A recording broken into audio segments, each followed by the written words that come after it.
No vídeo de hoje eu vou te mostrar como utilizar a função CORRESP-X aqui no Excel. É uma função nova que pode te auxiliar bastante aí no seu dia a dia utilizando o Excel.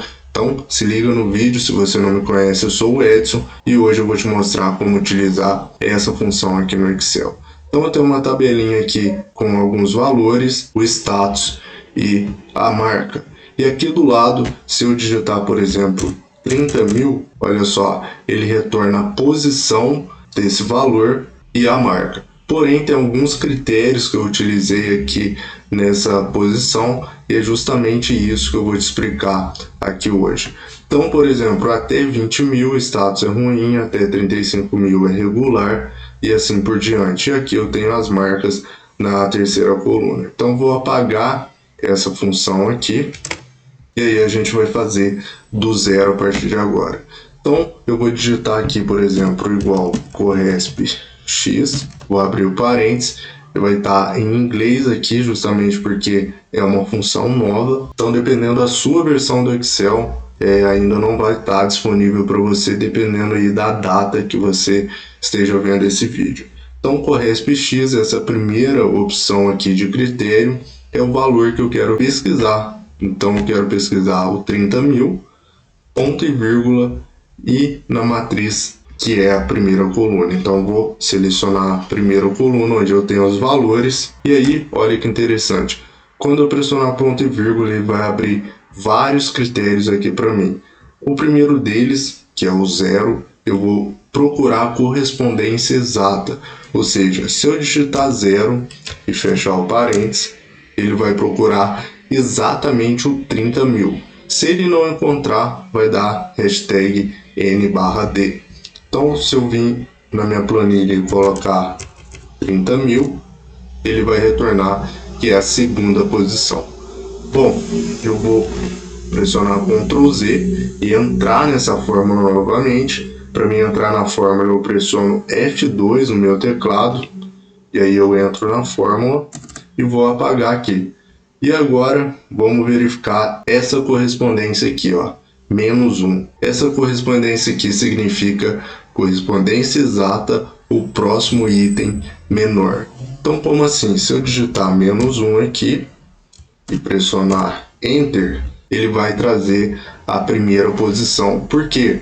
Porque ele procurou por 30.000 aqui dentro dessa planilha e ele não achou o 30.000.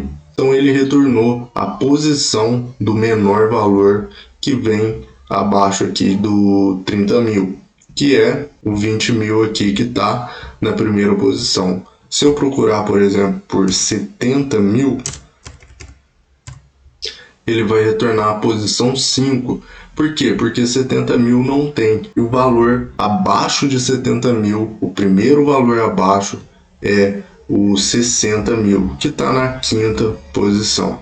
Então vou entrar nessa fórmula novamente, eu vou apagar aqui e a gente vai utilizar a correspondência exata ao próximo item maior aqui dessa vez, que é o número 1. Então vou digitar número 1, fechar parênteses, pressionar Enter e olha só, aqui como está 70.000 ele não achou. Mas se eu digitar, por exemplo, 38.000, ele vai buscar a posição 3. Por quê? Porque ele está procurando 38.000. 38.000 eu não tenho.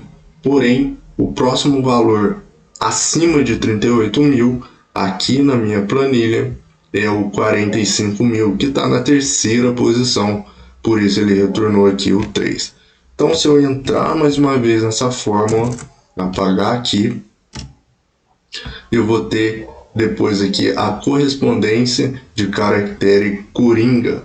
Se você quiser um vídeo explicando isso, é mais detalhado, eu posso explicar, não vou te mostrar agora porque vai ficar muito longo. Então, se você tiver interesse, comenta aqui embaixo que eu gravo um vídeo exclusivamente falando sobre essa correspondência aqui. Então você pode utilizar essa função em conjunto com a função índice.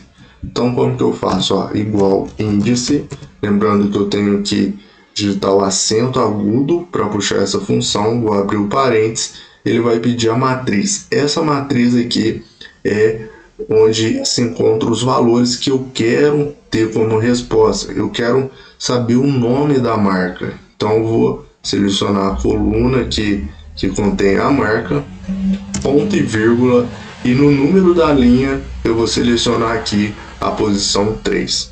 Fecho parênteses, pressiono Enter, e olha só, ele trouxe a marca Loop. Se eu mudar o valor agora, ele sempre vai trazer a posição e o nome da marca. Então, o Corresp X, ele traz a posição. Você dá uma lista para ele e um critério, ele retorna a posição que se encontra aquele critério. E o índice é o contrário. Você dá uma posição para ele, ele retorna um nome que tem referência àquela posição. Dá para trabalhar bastante com essas duas funções. Se você gostou, deixa seu like. Eu te vejo na próxima.